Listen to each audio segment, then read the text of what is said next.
All right, so welcome to another deep dive. Today we're going on a bit of a visual journey. Yeah. We're diving into the world of religious iconography. Cool. We've got two pieces that we're looking at. We have a traditional Orthodox icon, and then we have a painting by Giotto di Bondone. Oh, wow.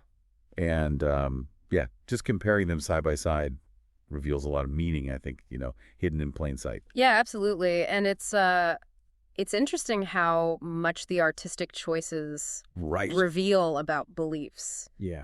Especially when you're talking about a central event like the Nativity, Yeah. which is what both of these pieces are depicting. Exactly. So let's start with just sort of like the obvious differences. Okay. In the Orthodox icon, we see Mary very large, front and center with baby Jesus. Right? And then we also have midwives present. Yes. And even Satan is lurking in the shadows. That's right. Which is a very curious detail, I think. Yeah. Now, if we look at Bondone painting, Yeah. we see Joseph very prominently, but the midwives and Satan are missing.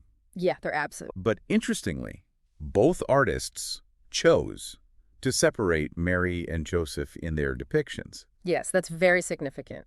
Okay. Very significant. So can you talk a little bit about that separation? Why is that so significant? Yeah, well, in Orthodox theology, Mary is revered as the Theotokos, which means God-bearer. Mhm. And that title is not just symbolic, it points to a deep understanding of Mary's, unique sacredness. Right. So, and that is represented visually in the icon by her size, her position at the center. Okay. She's not just a mother, but she's the vessel of the divine set apart, Right. much like the Ark of the Covenant in the Old Testament. Oh, wow. Yeah. I never thought about it like that. Yeah. Mary as like Yeah. the Ark of the Covenant. Yeah. That's really interesting. Yeah. So how does Joseph fit into all of this? Well, that's a great question. This idea of sacredness and, sepos. Joseph was betrothed to Mary, Okay. not yet formally married. So his role was primarily to protect Mary's sacredness rather than to live this, conventional married life. Okay, so that makes his contemplative pose Yeah. in both images even more interesting. Yes. Now, you mentioned earlier that Joseph's role kind of ties into this theological discussion about Mary's virginity. Yes. Could you unpack that a little? Yeah, so the concept of Mary's perpetual virginity is a key difference between Orthodox and Catholic traditions. Okay. The Orthodox Church accepts the midwives' account of Jesus' birth as evidence of this perpetual virginity. Okay.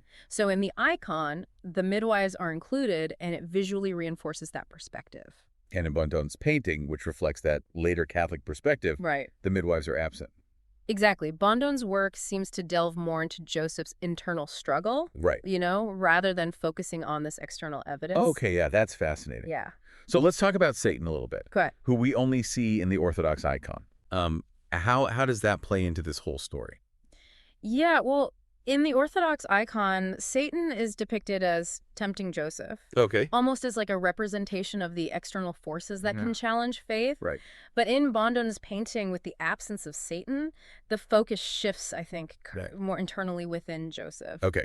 Yeah, so we have these two very different interpretations of the Nativity, Yeah, each highlighting different aspects of the event that's right. and reflecting different theological viewpoints. Exactly. And it's a reminder that art, especially religious art, Right. isn't simply about aesthetics. Right. It can be this really powerful window into, complex theological concepts Oh, for sure. and how they've evolved over time. Yeah, it really makes you wonder Yeah.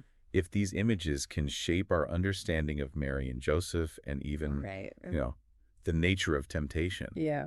Where do we as viewers fit into these visual narratives of the sacred? It's a great question. Yeah, it is something to ponder, I think. Yeah. The next time we see a piece of religious art. Absolutely. Well, thanks for joining us for this deep dive. Thanks for having me. It was great to chat with you. Yeah, this was a lot of fun. It was. Yeah. All right, well, we'll see you next time. Sounds good. All right, bye. Bye.